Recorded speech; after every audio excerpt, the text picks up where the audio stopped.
Si os parece, vamos a dar inicio a esta sesión y así a ver si podemos conseguir tener un poco de tiempo también para hacer mayor debate. Esta sesión va a tener 3 ponentes: Eric Lamendur, Esa Almetoja y Josep Ferrer. Vamos a empezar por Eric Lamendur. Él viene de FEDEN y de ENGIE. Es una empresa que realiza muchísimos trabajos de construcción relacionados con las instalaciones y el equipamiento eléctrico, mecánico, y nos va a presentar lo que es conocido como el FEDEN BIM Facility Kit, que hemos pedido que nos muestre, porque junto con el trabajo que está haciendo Senate Properties en Finlandia y con los propósitos que está haciendo el departamento de, lo llamaré así, la Dirección General de Edificación para infraestructuras.cat, pensando en cómo pedir estos modelos BIM, porque en el futuro también se van a gestionar, o sea que vamos a ver distintas soluciones de lo que ha de significar como las mejores prácticas de Facility Management, pues es lo que vamos a ver ahora. Entonces, Eric, thank you very much. Si os parece, hacemos como en la sesión anterior, haremos las 3 ponencias y al final recogemos cuestiones, preguntas y así abrimos el debate. Muchísimas gracias. Hello everybody, so I have some presentation to this afternoon. Well, the first is of course the presentation of the works that we've done together with some professional organization in France. I will describe that later on, and the second part of the presentation will be use case at NG level. It is a real use case. This is a contract that is running using the 3D model, the mock-up, the 3D mock-up with the BMS and the CAFM system. It means that we are enriching the 3D model with real-time information coming from the BMS, coming from the IoT, and we have also a link with the CAFM system for maintenance and operation purposes.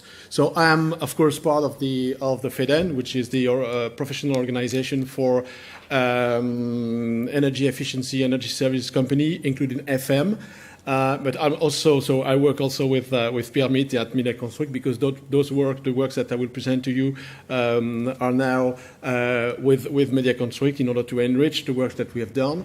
And I'm also at NG. I'm BIM and Digital Solution Director for the group at international level. So I have I would say an entire view of what's going on in BIM and digital, mostly in Europe.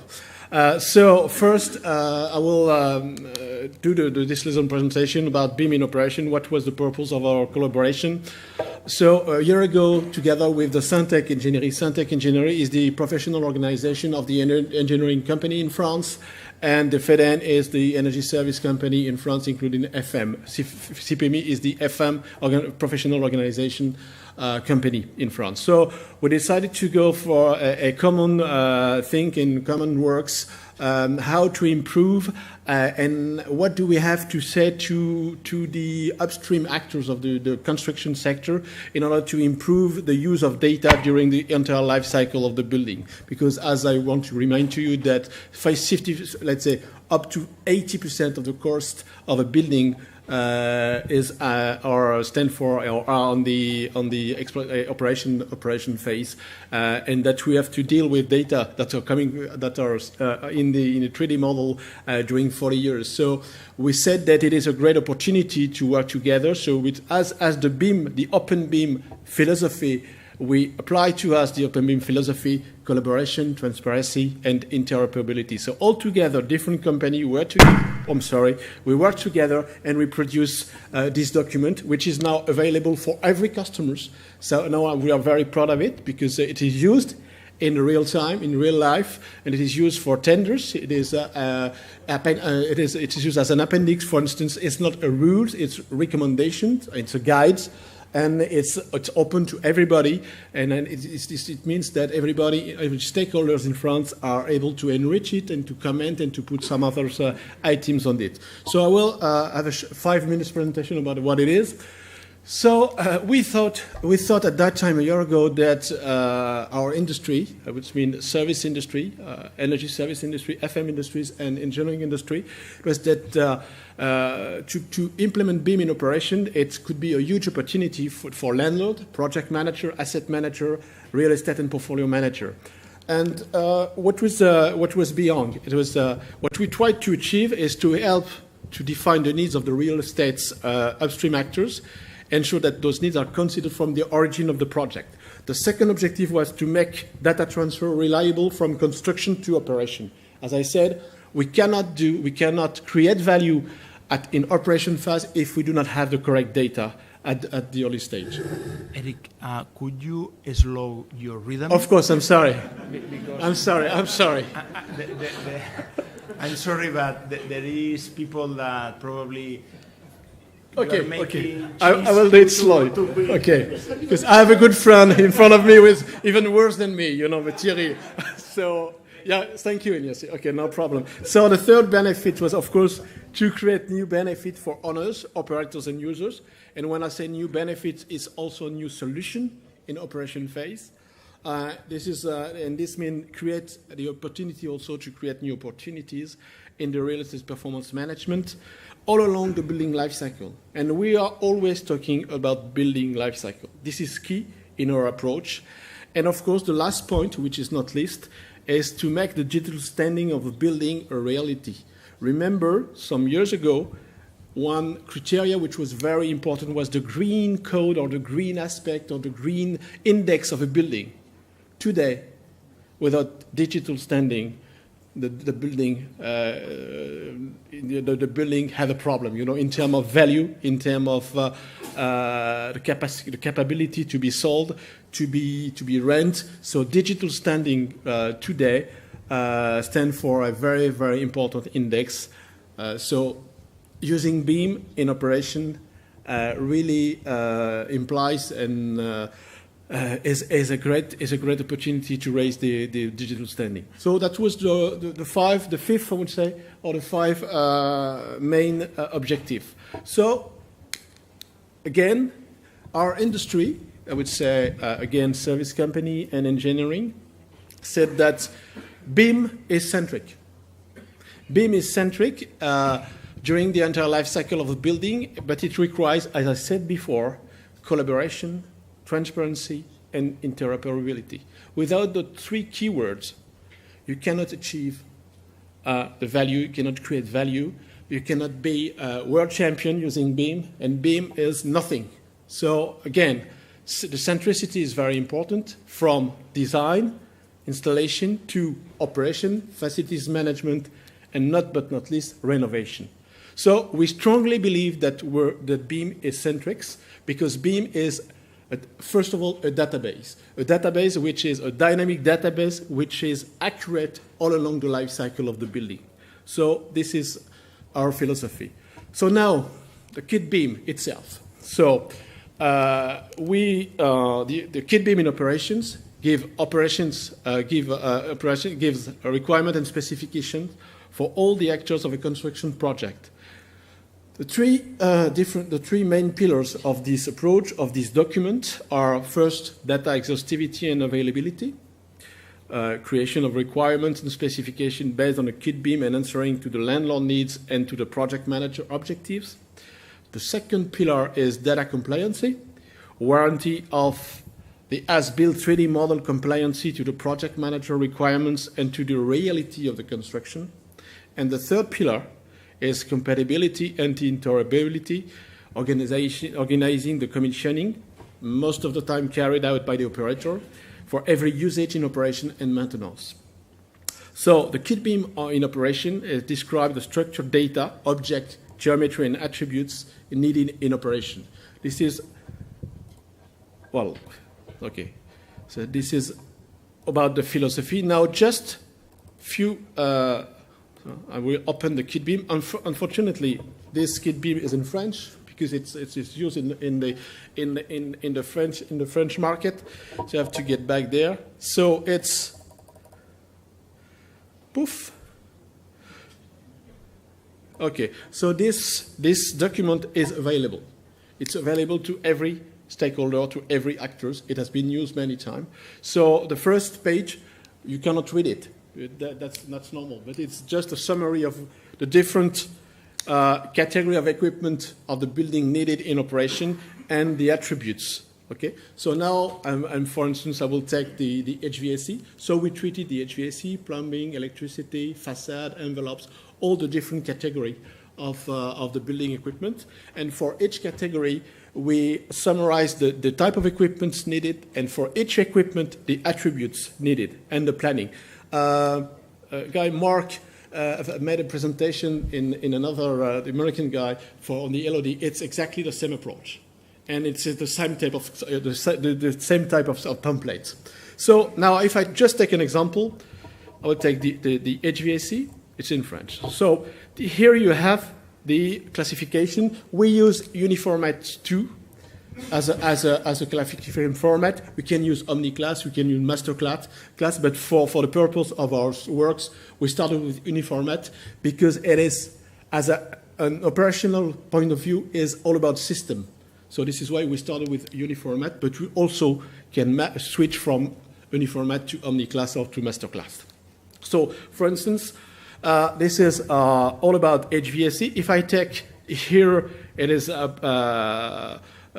heat production or cold production. Okay, here it is what we recommend as a level of details or level of development.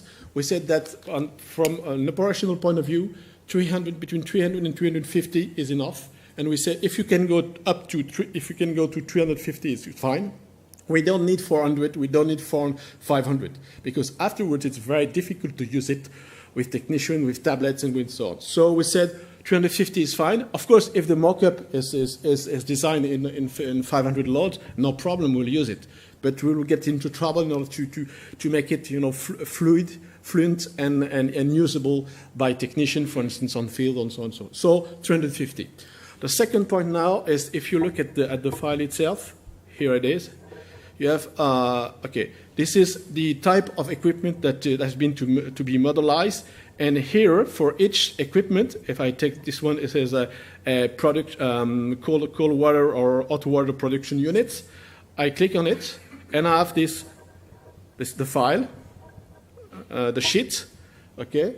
You have here the type of equipment, here the code, the Uniformat code classification, the level of load, and the type of document that you can also put as an appendix, such as technical fiche, commissioning data sheets, process data sheet. 5 minutes, okay, that's finished. And then, and here you have all the attributes, the location attributes, manufacturer attributes, facilities management attribute, and so on and so forth. And you've got everything. So this is the way it is organized. So again, this document is available for everybody, as it can be enriched every time. So this was for only 5 minutes, just a film. Now it's about use case, about NG use case.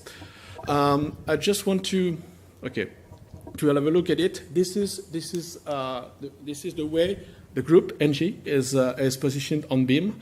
We are an energy company, one of the largest energy company in the world. We are a 75 billion euro company, so we are very strong in energy, but also in services. And when I mean services, is energy services, but also building services.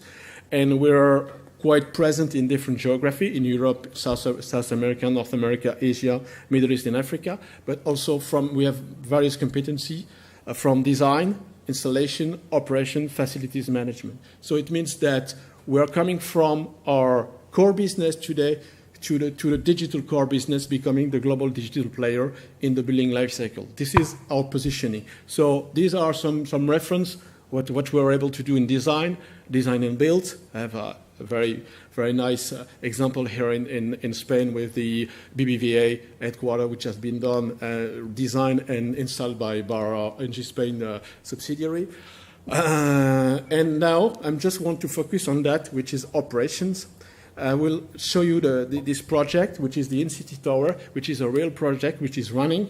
and where the 3D model is interfaced with the BMS and the CMMS system. Okay, we have the British Library. So in order to be, I would say, short enough, I just want to show you one slide, and then, okay, this is the in-city tower at Lyon. Oh my God. So this is okay. So this is the highest tower building in Lyon. So we have done the installation works, HVAC and BMS, but we have also the FM contract. It's 5 years FM contract, global FM contract. So we decided to go. Okay. So we decided to go for the 3D model after the construction. So we retrofit the tower. The contract, the tower was already equipped with BMS and CMMS, which were linked together, but we decided to go a step further, proposing to the customer and to the client a new way of doing business, managing the tower, and then we retrofit the part of the building, 2 floors and the technical area, and we interface all together. So now just this view, just showing that. In the middle, you have a full web platform, which allow the client and the technician to have access to various data. The data coming from the 3D model, either it is Revit or IFC. The data coming from the BMS, and the data coming from the CMMS system, which is Amfm. So it allows us to raise up the digital standing, to ability to use BIM to remotely analyze some of the technical equipment, to visualize and usage of associated KPI through the 3D model, and of course the ability to come to a new offer of workplace management. So this is the last slide. What I'd like to, if I can go back, yes, just to show you a 2-minute movie which explains how does it work. Okay. So this is the tower, which has been designed, the mock-up has been created by the architect. So you navigate via pop-ups. You can click here, and you have a complete floor. You have all the equipment status. Can I stop it? No. Okay. You have access to IFC data. Here I've mentioned these fine calls, presence detectors, and lighting. Okay. You can visualize only the needed information. You can hide some equipments. Just an example. It's a screenshot slideshow. Here you have the view. Your real-time access to BMS information. These are fine calls. You know where the last maintenance have been done, which will be the next maintenance, and so on and so forth. You have access to all the library, all the documents, all the written document per equipment, and you can pilot the equipment. This is an example how to pilot, for instance, directly from the 3D viewer, the 3D model. You can pilot the fine calls to make it off, to change the routine, and so on and so forth. So it works bi-directional. And last but not least, because it was in the contract, we have to follow the energetical behavior of each users. That you can with the presence detector, you can follow all this behavior in the 3D model. So this is simple, but it works in real time. And it is used by the engineers, by the technician, and it is used by the site manager. It is used by the client itself. Stop that. I don't know how to do it. Somebody can help me. Escape. Yeah. Okay. Okay. Here it is. Thank you. Thank you, Thierry. Thank you. Thank you. So what I would like it is just a small example. But it's not a dream. It's reality. It works. It works very well. It's well received, and what is very important is it is very levers for two things. First of all, it improves, of course, our performance. So, meaning improvement of performance improvement means creation of value, financial value for us, for the operators, but also it allows us to co-build or to construct new solutions with customer and to discuss differently and to cooperate more with the customer, and especially on a specific field, which is the work waste management solutions. As soon as you have all the data, you can gather all the data coming from different environments, you can create, you can build something else, and you can go much more in depth in the performance of your customer. That was all about this example.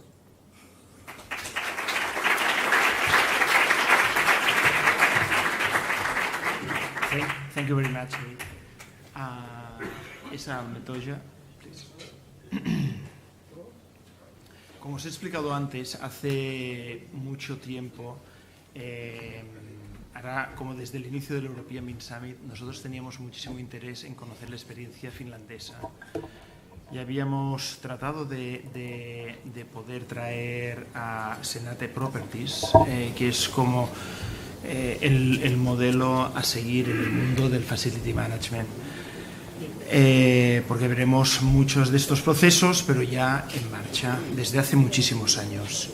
Y hemos conseguido este año, teníamos la mala suerte que cuando hacíamos en febrero el European BIM Summit eran las fechas en que ellos hacían unos consejos de administración y por lo tanto coincidía todo su equipo directivo allí, ¿no? Y hemos tenido la suerte que este año, haciéndolo en mayo, hemos podido tener la ocasión de tener a esa almetoya aquí. O sea que, thank you very much for coming to Barcelona. And it's your time. Thank you. Good evening, everybody. My name is Esa Halmetoja. I come from Finland, like my friend Tero, but I have a little bit different perspective to BIM. You will see. I'm working as a senior advisor in Senate Properties. I have been there 14 years now. Maybe too long, I don't know. At present, my work unit is Workplace and Maintenance Service Unit, and my primary responsibility is to develop digital solutions for real estate management. I'm also preparing my doctoral thesis of BIM in facility management. Here is content of my presentation. Firstly, I have a couple of slides of Senate Properties, who we are and what are we doing. Secondly, I will have some words of history, today and near future of BIM in Senate. Finally, I will tell you some ideas of BIM in facility management. In this slide, you can see a few figures of Senate Properties. Senate Properties is a state-owned asset management company. We don't act at private market at all. In our buildings are working about 55,000 state employees every day. We have about 10,000 buildings and 6 million square meters. Also, we have rentals from the private market, about 1 million square meters. As you can see, our staff is about 300 people, so you can see we are a subscriber organization. Our outsourcing rate is today about 95%. So this is our new brilliant slogan. Work is not about where I'm going, but what I'm doing. It describes the direction in which our real estate business is currently proceeding. In the future, the employee will do his job wherever he is. He doesn't have to go to workplace at all. Remote working, common working areas, home working, and other modern ways to do your job are becoming more common. In the future, you have to go to the office only for meetings or teamwork. Maybe it's good to meet your boss also. sometimes, or not. This means that office employees in the future no longer have their cubicles at all.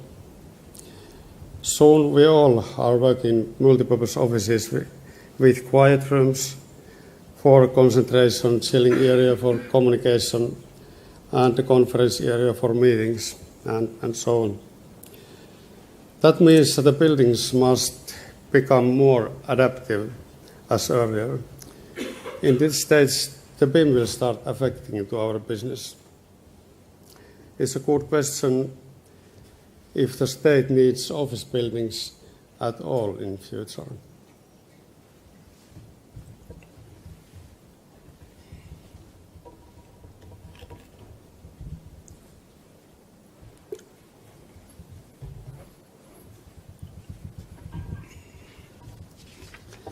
Okay, in following I will go my primary topic.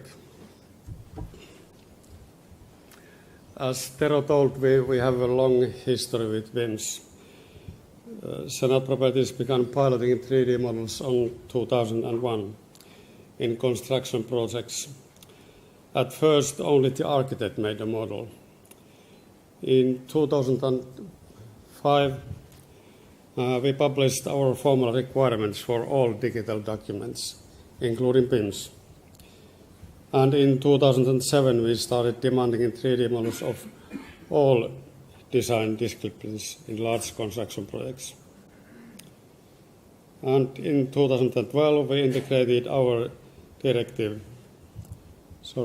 In 2012, we integrated our directive to common BIM requirements of Finland.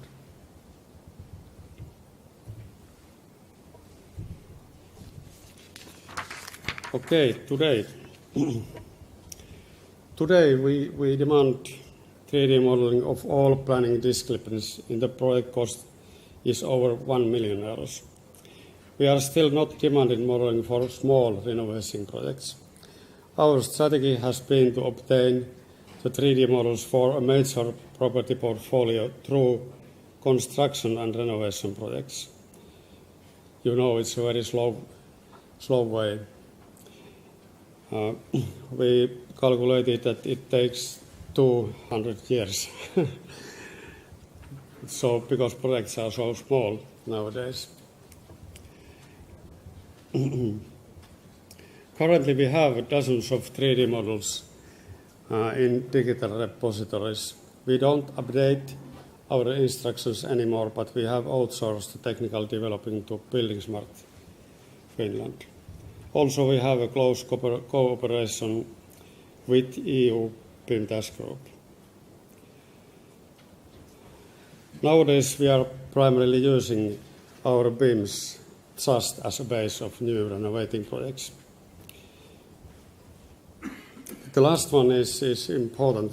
We don't have an upgrade process for models. Small changes are easier to make in 2D drawings, and they are not usually saved to BIM. And also the original combined IFC model has been updated, even the architectural BIM has been updated.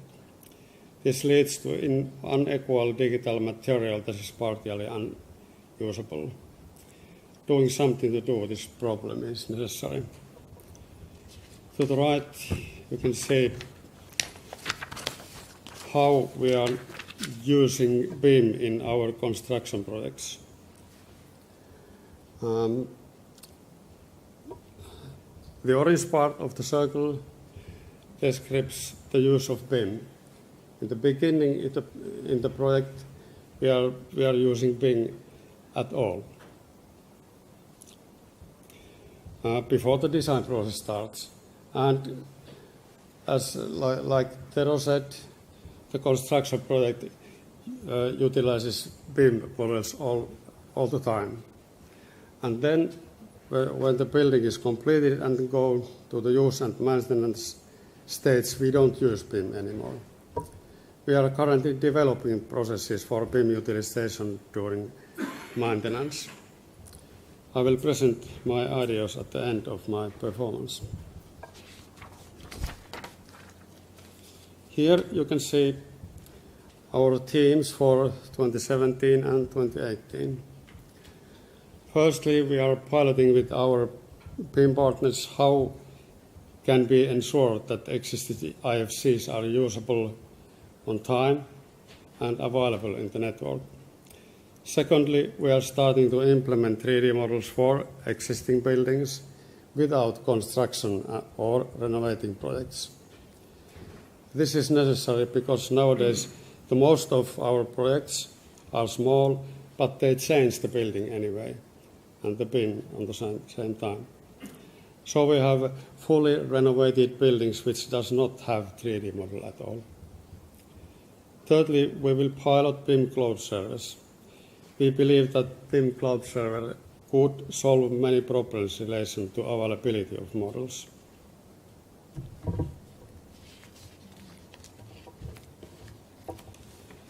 I think this is familiar to you. BIMs are not utilized in maintenance today. We have heard some visions, but in the real world it's not working. There are some practical reasons. Firstly, data incorporated for maintenance is minimal. That's because BIMs are mainly made for the construction project. The maintenance information has not saved in the model because the construction project doesn't need it. Also, building designers are not the best stakeholder to define the maintenance tasks. Secondly, data required for maintenance is mostly dynamic, and BIM is very static, as we know. Dynamic data is, it's energy consumption, indoor air quality, temperature, and so on. Thirdly, BIM is not suitable for continuous data transferring. When there excludes a change in the building, for example, the wall removing or adding, BIM have to upgrade by CAD tools. It's not possible to transfer information from another IT solution. Maybe Tero has another opinion. maybe in the near future. The fourth reason is the capacity problem. BIM is a large file and it demands exceptional efficiency for computers and telecommunication. Usually it's not possible to use BIM by mobile devices. Okay. Finally, I will present my research project, which I'm proceeding with Aalto University.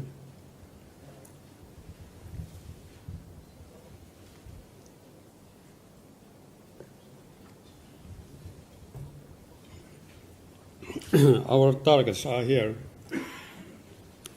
Finding and gathering real estate data from internal and external sources, controlling building intelligently and finding possibilities of new services, and visualizing the building and finding new use cases for BIM.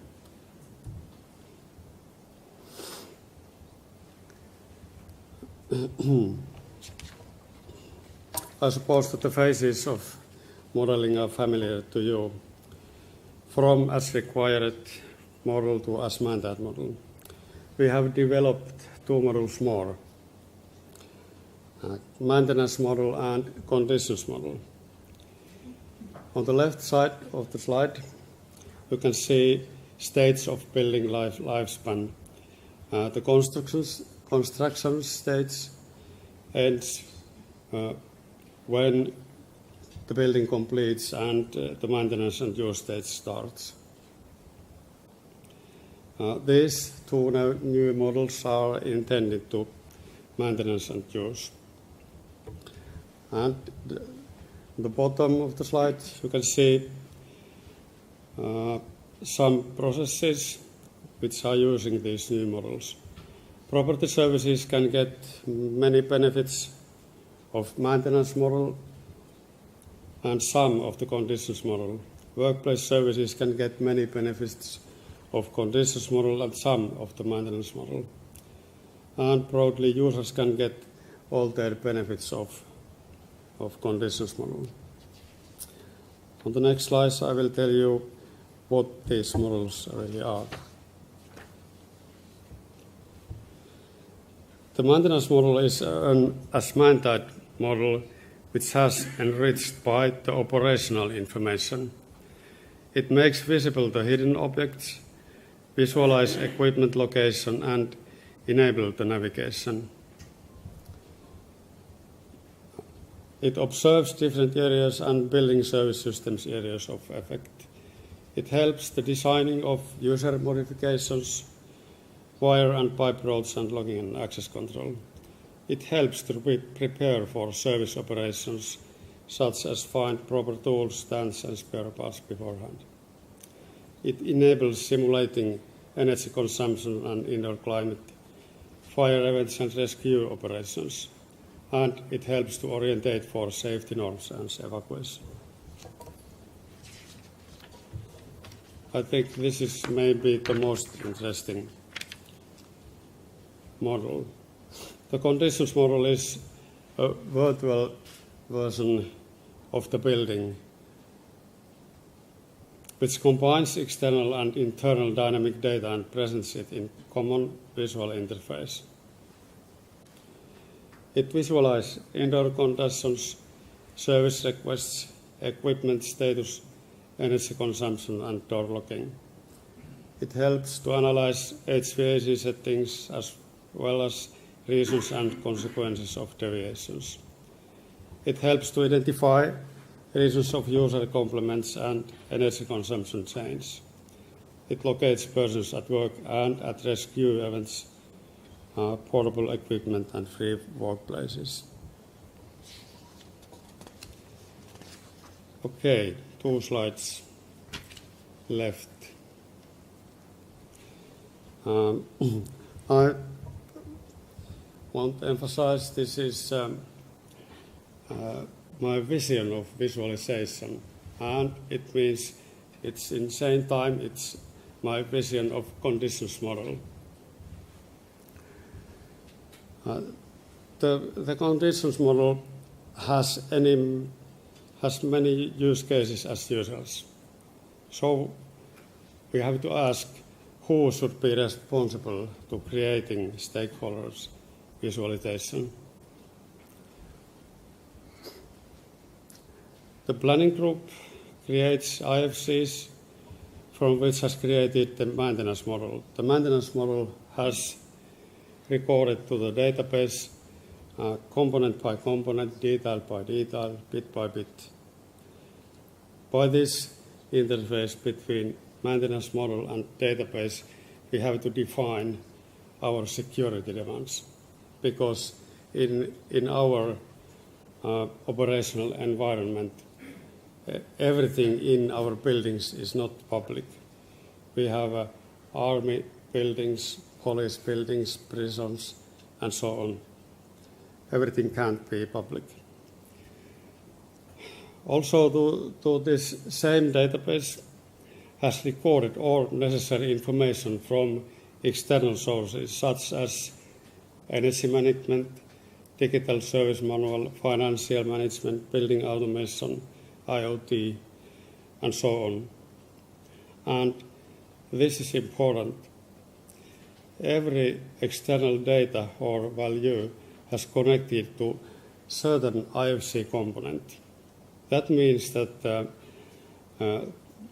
for example, the temperature, measured temperature, knows in which building, which floor, and which room, and which component it belongs. After we have recorded this all information and data in database, we can offer this all data by an open interface for our stakeholders. They can analyze and utilize our data for developing their services. Also, each stakeholder can create the required visualization, such as their service providing ever needs. The previous was the the picture of one building. This is for how this solution has been targeted the entire real estate portfolio. We also need a place, a platform for these operations. For example, STL semantic data lake, and also we need to open our internal data for use. It's clear that we can't do this all without artificial intelligence. And again, I emphasize this is a vision. We are going toward this world, this kind of operation in Senna properties in Finland. I think that I hope that in 3-4 years, that means 2020, I can present you the solution which really works in real world. Thank you.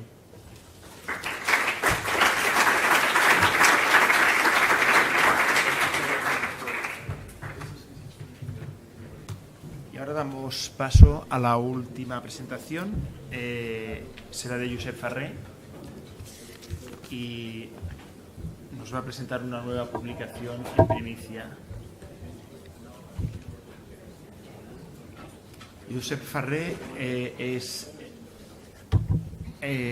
está en la Dirección General de Edificación de Infraestructuras.cat de la Generalitat de Cataluña y desde hace un tiempo una serie de administraciones públicas en Cataluña están trabajando fuertemente para llegar a tener unos procesos BIM como los que nos están enseñando de otros países. Muchas gracias, Ignasi. La presión es alta, a ver cómo sale. Os voy a explicar lo que sé. En principio es la implantación de la metodología BIM en infraestructuras.cat, cómo fue su inicio y dónde estamos y sobre todo dónde queremos ir. Y empezamos. Para situarnos un poco y no os preocupéis, seré rápido, sí que me gustaría decir qué es Infraestructuras, aunque mucha gente lo debe conocer. Infraestructuras es una empresa de la Generalitat, se creó en el año 90 y su objeto social es proyectar, construir, conservar, mantener y explotar todo tipo de infraestructuras que la Generalitat de Cataluña promueva. El esquema es sencillo, o sea, las necesidades de la sociedad se transmiten o se vehiculan a través de la administración pública y esta la encarga a nosotros, al gestor de infraestructuras. A partir de este encargo, nosotros promovemos las licitaciones diversas, en principio la redacción del proyecto, la licitación y después el seguimiento de la ejecución de la obra, la recepción y, en algunos casos, la explotación y mantenimiento. Las obras que nos encargan son de todo tipo. Aquí he separado lo que es obra civil y edificación. Como podéis ver, es obras variadas y de cualquier clase, desde carreteras, puertos, aeropuertos, canales, escuelas, institutos, hospitales, edificios judiciales, poliesportivos. 2013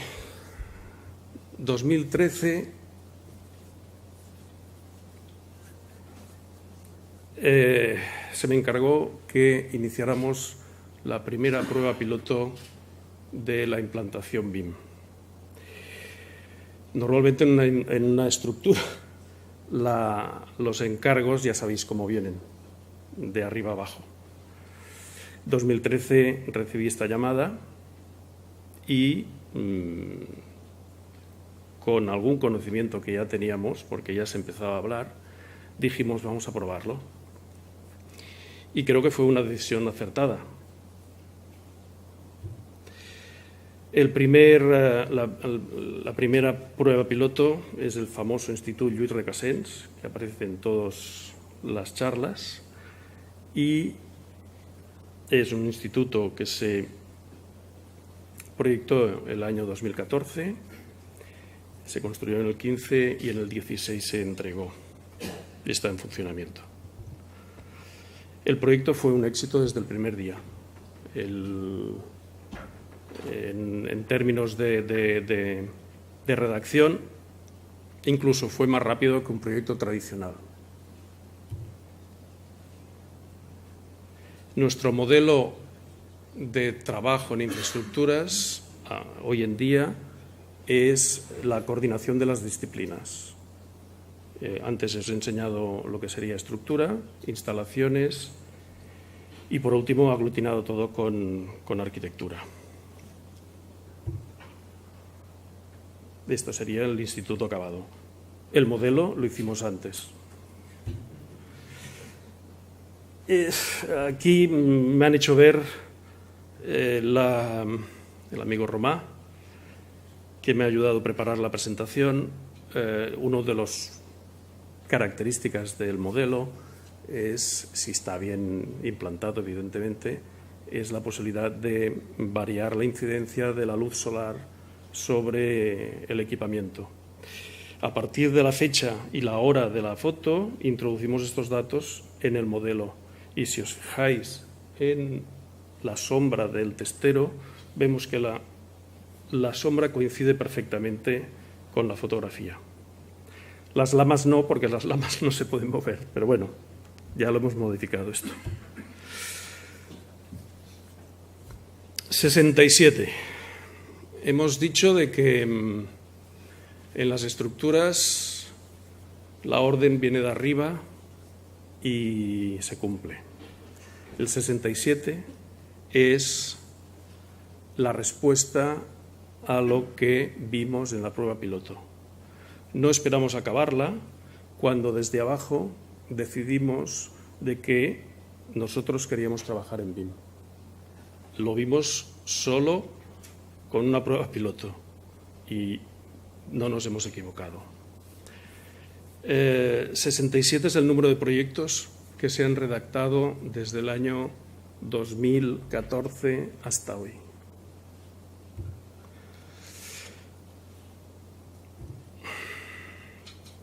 Aquí están todos, los he contado.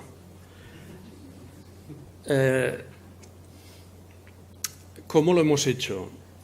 Porque los pliegos no los hemos cambiado. Sí que hemos introducido, y existe la posibilidad de que en la valoración de las mejoras se introduzca esta metodología. Es evidente que el licitador que quiera ganar un concurso sabe que la ha de ofrecer, porque si no, los puntos que damos, que son 3 de 5, son lo suficientemente importantes para que decante la adjudicación.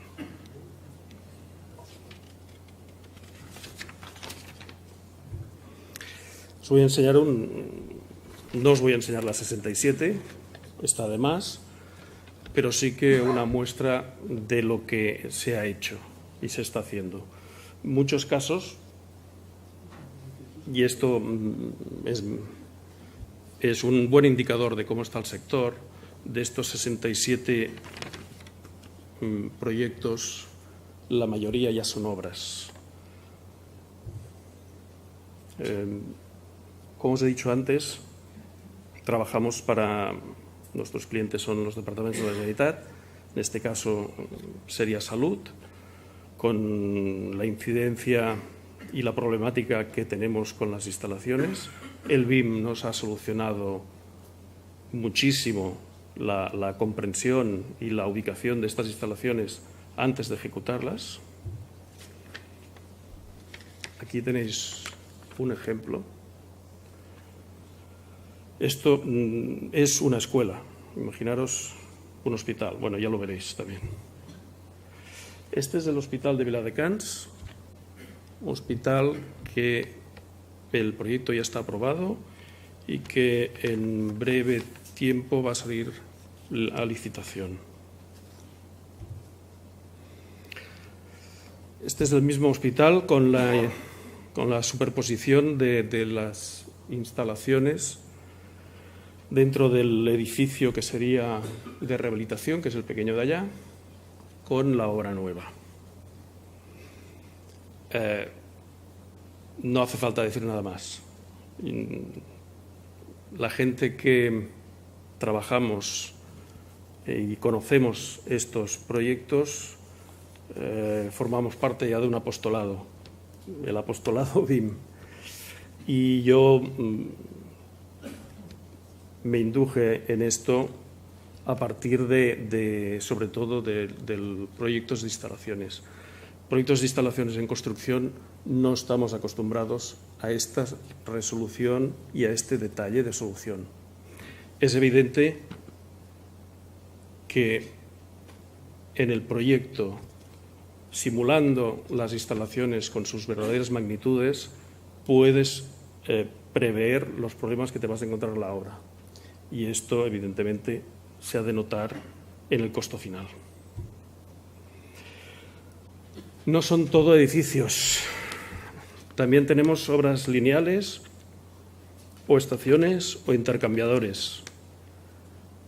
Quiero agradecer a Mireia y a Romà su colaboración y su empenta para tirar adelante el BIM también en obra civil. Necessitem unes escueles, esta ha salido esta mañana, un soterrament de la línia de ferrocarriles, otra escuela,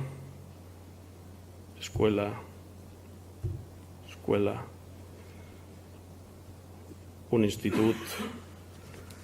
Esta sería la estación de Provença dels ferrocarrils. Esto es un proyecto y una obra que se están ejecutando en Barcelona ahora mismo, en que se ha modelado la planificación de la obra. Unos juzgados, CAP, el intercambiador de Plaza España y, por último, el poliesportiu de Camp Clar. Si me permitís, esto sería la parte de instalaciones, estructura, arquitectura y acabados y situación actual.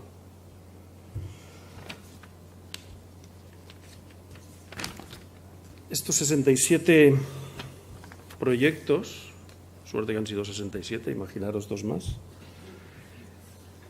suponen una inversión o licitación de alrededor de 300 millones de euros.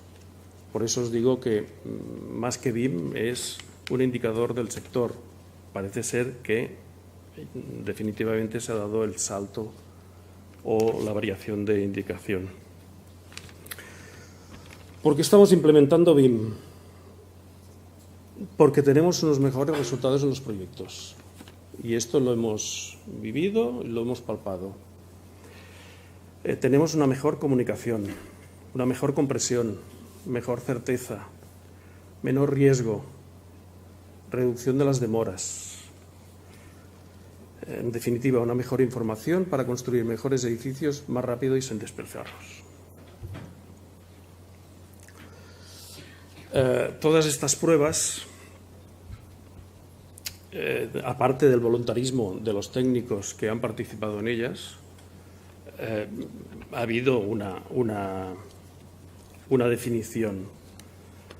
Como os he dicho antes, en nuestros requerimientos iniciales basamos en la redacción de estos proyectos en la coordinación de las disciplinas.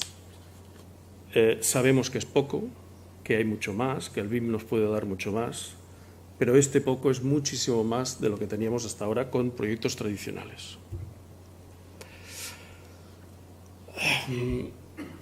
Resultado, las pruebas piloto en proyectos.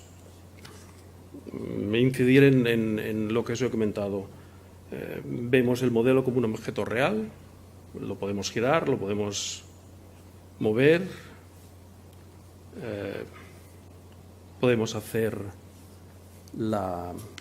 muestra tamaño 1:1 que tantas veces pedimos de forma digital. Anticipamos la toma de decisiones y conocemos el estado del proyecto en tiempo real, mejor coordinación, mejor análisis, podemos obtener datos y una transversalidad del todo el proceso. Hemos visto que, aparte de proyectos, estos proyectos se ejecutan. Y aquí también, aparte de las pruebas piloto en que el proyecto ya se ha realizado en BIM desde su inicio, tenemos experiencias exitosas de modelado del proyecto por parte del constructor. Y esto se ha hecho porque ha querido. El constructor ha visto que era un motivo de oportunidad para intentar situarse y posicionarse a lo que está viniendo. O sea que, de alguna manera, ve la posición donde va infraestructuras e intenta anticiparse. Las experiencias que hemos tenido han sido tan o más exitosas que las que ya partían de un proyecto modelado. La colaboración entre técnicos y sobre todo industriales ha llevado a modelos de éxito. Esta foto es de aquí, no está cogida del Google. Es una visita de obra en un CAP dentro de la caseta, trabajando en el modelo real.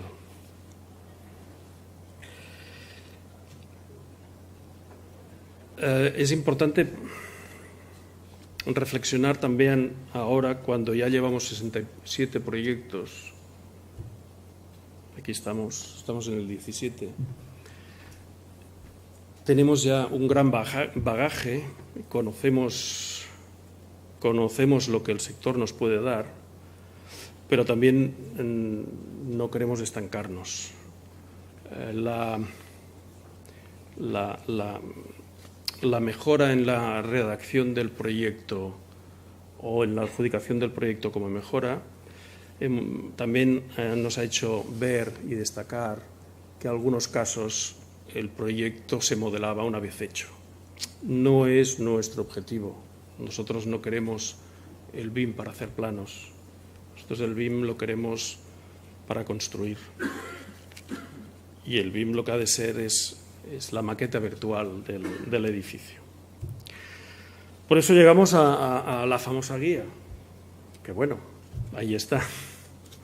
Esta guía se ha publicado esta semana, es fruto del trabajo de muchos profesionales, es una guía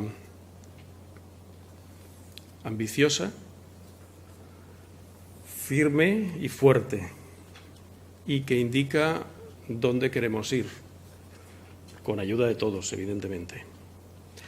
Esta guía no es un manual, el manual ya vendrá, pero sí que indica nuestros objetivos y que queremos conseguir.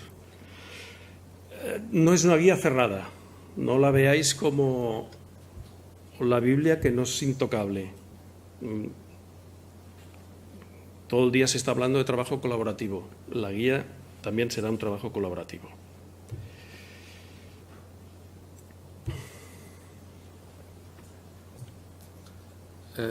Puntos importantes de la guía. Y quizá el más importante. Queremos incorporar a los usuarios y a los responsables de la explotación ya en el momento de redacción del proyecto. Esto es muy ambicioso, porque significa incorporar al cliente y usuario final en un proceso que todavía no están participando ni incluso en los proyectos tradicionales. Pero entendemos de que si queremos un mejor producto, tenemos que incorporarlos desde el principio.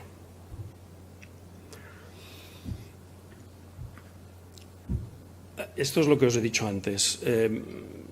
No quiero un proyecto tradicional y finalmente modelado. No es el objetivo.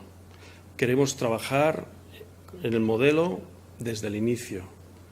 Entregas parciales del modelo. No queremos una entrega final.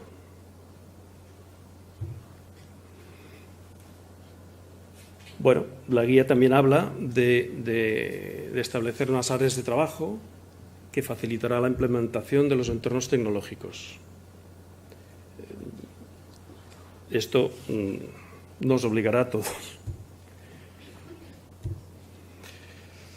Otra cosa que habla de la guía es que los responsables y interlocutores de los contratos seguirán siendo los técnicos con amplia experiencia en su dominio de actividad.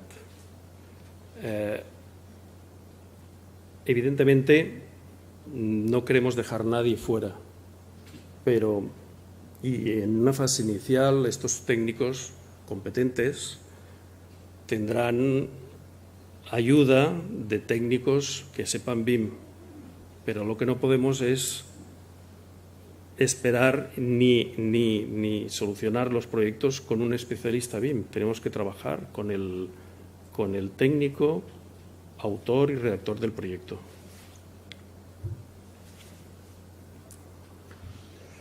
Lo que os he dicho antes, la guía es una primera aproximación de la definición del nuevo marco de trabajo, por lo que Infraestructuras está abierta a sugerencias que cualquiera de los agentes de la cadena quiera aportar. La guía es un primer paso porque también en el 2017 os anuncio de que en edificación ya se va a pedir el requerimiento de BIM para la redacción de todos los proyectos de edificación. Hasta ahora era una mejora, a partir del verano será un requerimiento. En principio, edificación, obra civil no tardará mucho más.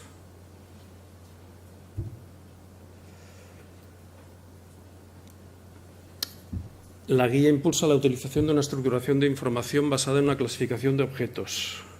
Esta clasificación de objetos ha sido ampliamente debatida por los principales usuarios. No es una guía que no es una clasificación que nos hayamos inventado nosotros, sino que entre todos la hemos hecho.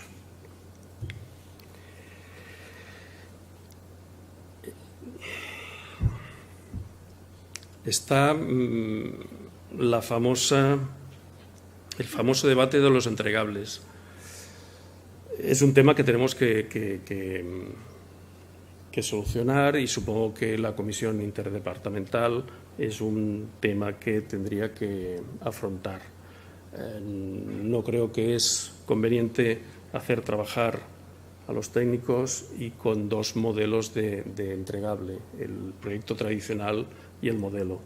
Hemos de encontrar un término medio. Bueno, esta me gusta porque decimos lo que vemos. Vemos muy poco del iceberg. ¿Y qué es lo que querríamos ver? Verlo todo. Somos conscientes de que hacemos poco, pero este poco es mucho más y suficiente de lo que tenemos hasta ahora. Con ayuda de todos veremos la parte de arriba y la parte de abajo. Muchas gracias.